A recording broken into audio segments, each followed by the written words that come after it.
Hello and welcome back again to Rage Gaming and more Shadow of the Erdtree. Today I'm covering the Remembrance weapons of the game, meaning both the originals and the new options in this tier list overview. We picked the best 15 options and then ranked them against one another, meaning if they are talked about, they're at least up there as a top Remembrance option of the many. However, unlike the stat tier lists, not all of these are fantastic picks. It's not until the higher tiers in this that they become noticeably strong. That's the nature of Remembrance weapons generally though. There's this huge gap between some of the great or best options and the rest, hence why we have S+ down all the way to C grade. Keep in mind though, this is a PvE focused list based on our own testing and all up to date in our current patch of 12.3. We judge these weapons based on their performance in the hardest content of the DLC, where of course punished windows are smaller. Now with that explained, let's get started from the bottom in C tier. Beginning with Rellanas twinblades, the light greatswords, which I really want to like. The moveset with two of these is super cool, with the heavies combined with lights, or a jump light into a standing light, or a roll light into a standing light. You can get a lot of successive hits off, a lot of it being thrust based, and hopefully that piercing damage. The problem is the lacking output behind it. You need to be extremely over leveled to make the best use of its weird scaling. C scaling and everything but arcane means you're going to need more than 150 levels to get the most output. I find leveling intelligence and faith as my main stats is the by far and away most effective way to play. That's because the best punish by far is the stance in heavy, which does the fire spin. This has solid damage, it's fast, has some protection to actually let it go off, will build up stagger well. If you can get off multiple in a row, the damage actually gets quite respectable. But to do that regularly in fights is simply not common, especially in the DLC. Certainly compared to the terrible light stance attack, those magic arcs that deal way too little damage, and also leaves you very exposed during the long combo without any poise protection for little reward anyway. It genuinely needs better stats or scaling. It should have some poise protection, at least for the magic arc, so let us have better control over them. So while I really like these weapons, I think it generally needs some more oomph behind it, because I don't want to play at level 200 or 250, and I don't think most players will. Still, it's not far from being quite good. Totally unlike our next weapon, the greatsword of Radahn, and that comes in two versions, the Lord and Light. We're talking about the Lord version, which is playable technically, where the Light one just doesn't have any damage on its Ash of War for some reason. Right, so this version is essentially the standard Radahn weapons, and in my opinion, as time's passed, I've become more and more disappointed by the final boss of the DLC providing two new weapons that are essentially the same original Radahn weapons, but with a new Ash of War that's worse than the original one. Between the two though, I do prefer the Lord version. It has this longer combo that does that kind of classic combo of Radahn in the consort Radahn fight. Many sweeps and cleaves and strikes and slams, and each one follows with that magic light effect. In concept, this should be great. Loads of successive hits, potentially big stagger because right, these are colossal swords, and simply put, there just isn't any of that. You have almost no protection during this combo until it starts to get going, the second, maybe third part. The combo itself is overly long to justify not only how long it takes to do because you'll be exposed during it, but the damage it even has. The base moveset's too slow for any idea of successive hits, and it's unreliable as a poise break weapon because you're given these two colossal swords you're not allowed to use at the same time with heavies, just using light attack combos, resulting in basically just jump attacks,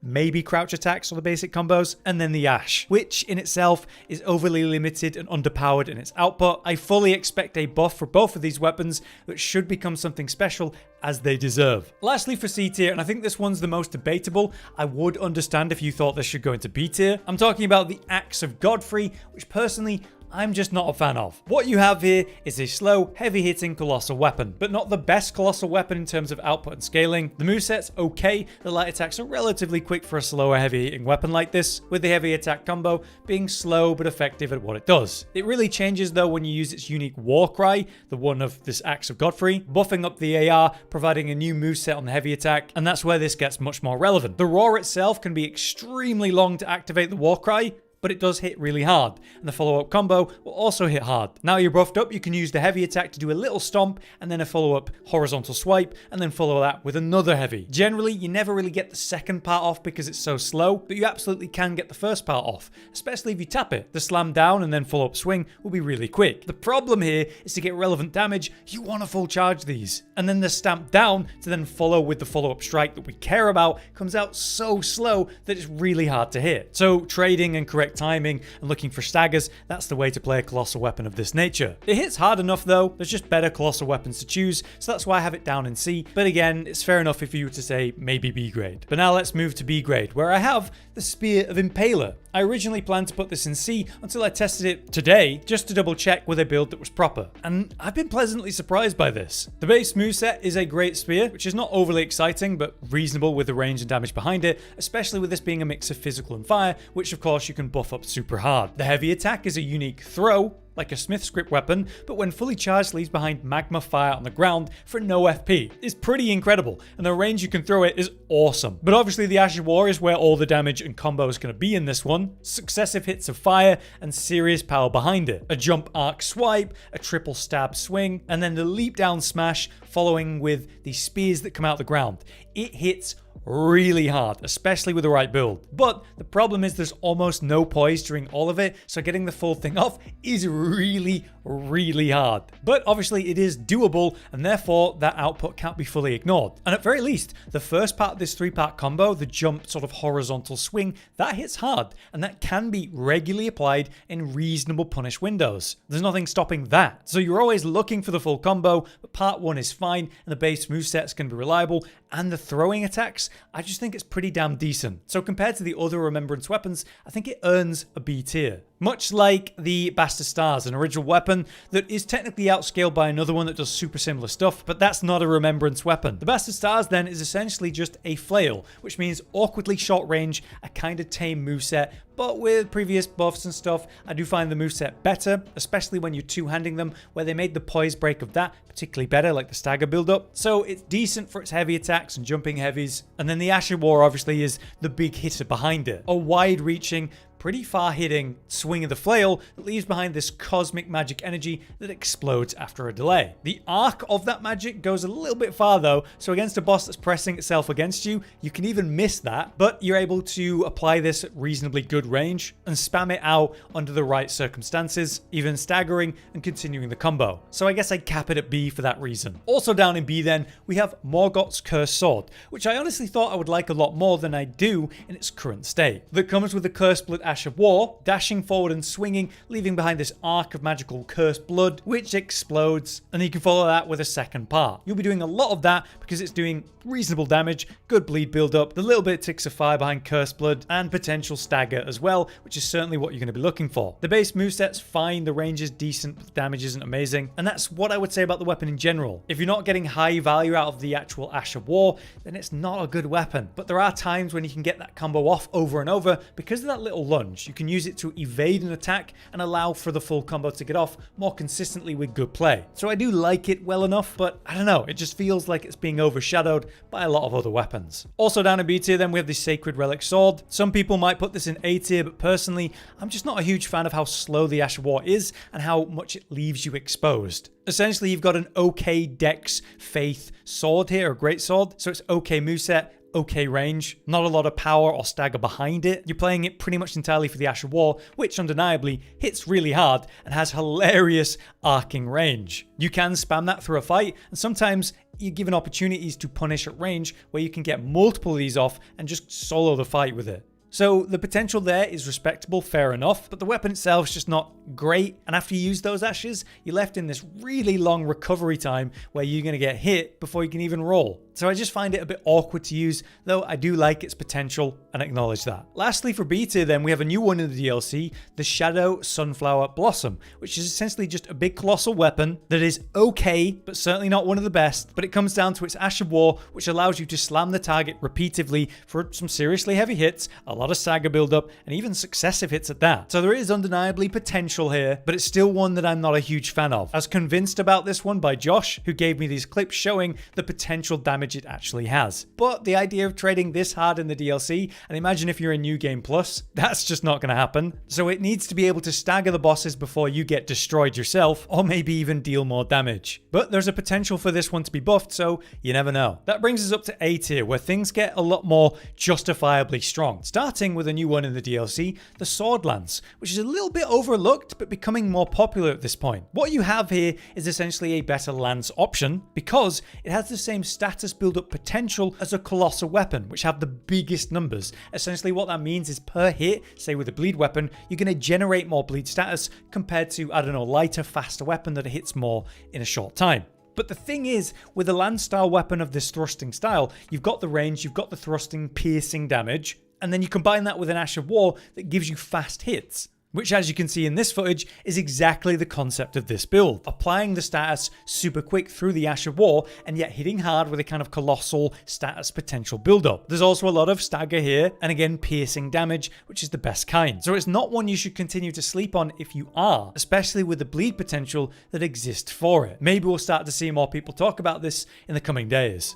Also in A tier for definitely Remembrance boss weapons is the Colossal Sword, the Malikeths Black Blade. What you have is an ultra heavy Colossal Sword, way overly heavy, but on the bright side, it's got that big damage behind it, the stagger value, the ability to trade and smash with that heavy nature. Obviously the standout part of this is Destined Death though. You apply it with the Ash of War on the final explosion and that will reduce the max life of the target and also deal damage over time. Just using that Ash once is a significant result, but it's pretty damn decent because it's this swing around, which is a hit, a slam down, another hit, and then the explosion of Destined Death, which is another hit and also has range to it and potential knockdown on normal enemies. With this then you're able to stagger targets by trading into it or timing it well, and it's pretty reliable to hit, which is nice to see. So between the hard hits, the Destined Death, the stagger potential, and the consistent nature of it, I think it's pretty decent. Certainly not my top choice for a colossal weapon, but for the Remembrance options, it's very respectable and yeah, I think it's A tier worthy. Much like our next weapon, which is of course Marika's hammer. This one, by comparison to the greatsword version,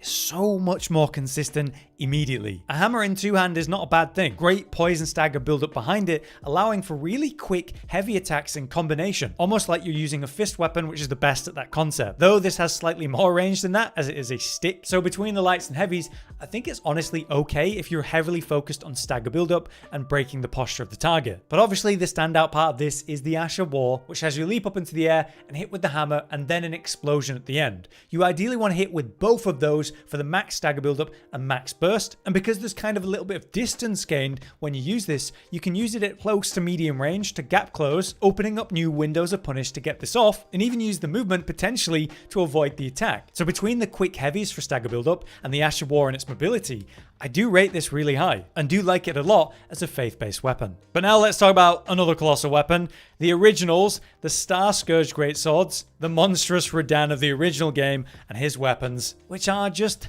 better than the consort radahn ones, which is a real crime. Essentially, it's the same thing. Two weapons in one slot, you can only really attack with light attacks. So you're making the best use of it by doing jump attacks, and obviously here I'm leaning into that. There is stagger potential behind that, but not as much as you would want, say compared to charged heavies with colossal swords, which these don't really feel like in a weird way. In any case, the difference between the consort version and this version is the Ash of War, which is significantly better because over time they've addressed it and buffed it and changed it and made it much more reliable. Essentially, you actually have hyper armor protection during the Ash, meaning compared to the consort versions, you can actually get this off. And then the result is a heavy, hard-hitting hit, comparable to the light version of the consort radahn ones, except there's actual damage here. Now, as it is a Starcaller Cry, it's a raw effect, which means the raw medallion will buff it, and the Highland Axe, just equipped in your offhand, even though it's not being directly used, will buff that too. So there are quite a few ways to massively increase the power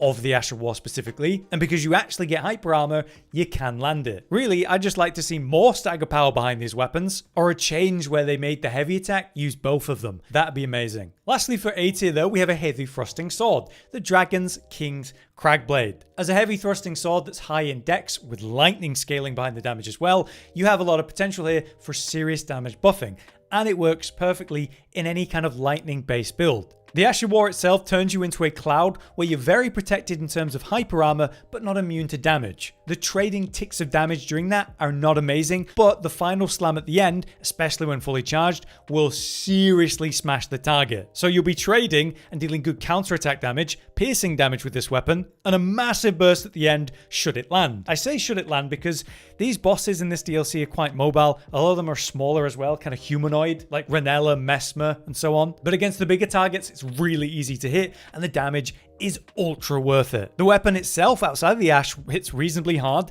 with good range and thrust attacks, even if it's a kind of bland moveset and playstyle. So pair this with lightning-based faith incantations and you can create massive burst combos, using the weapon to poke and deal good damage, break poise with the Ash of War, and then open up windows for the intense lightning-based casts that you'll surely use. But still, just using the weapon as the only source of damage here is very reliable, very respectable. But now we have 2 more weapons for the list and 2 more tiers, starting with S tier with the mohgywns Sacred Spear. Despite the fact that it was changed going into the DLC, and in the past they reduced the range of the Blood Moon Ritual, it's still really good. It lives and dies, of course, by the Ash of War, the Blood Moon Ritual, where you stab up into the air ultimately 3 times, generating a massive amount of damage and status build up around you. You want to get the full thing off as many times as you can, but you're not going to need to because it deals that much damage if you get off even 1 cast.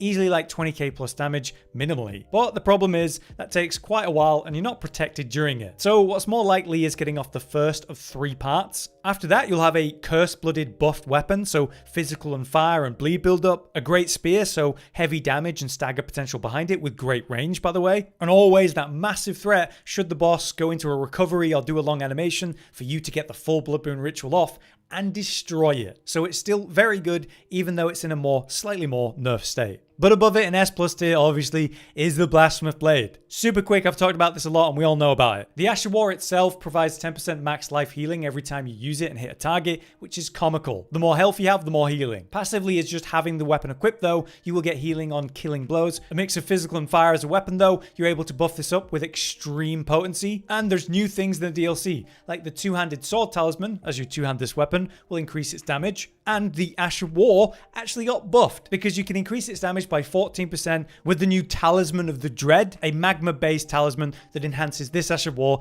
and its damage by 14%, which by the way, the Shadow of Alexander is 15%. And you can equip both at the same time. It's true that going into the DLC, they messed with the stagger potential of the Ash of War and the ability to knock down foes, but it's just not relevant. The damage is so high, the healing's so incredible, the range you can do it from, it's just so good to this day, and I argue better in this DLC with the bigger damage potential. So obviously, it's the best Remembrance boss weapon as well. But there you have it. That's our current thoughts about the Remembrance weapons, how they're performing in PvE compared to one another. If there's any you think should have been included in the top 15 but didn't, you could let us know in the comments and we'll consider. But if the video was useful or interesting, then please do drop a like. We put a lot of work into them. For now though, I've been Hollow, you've been you. Thank you for watching.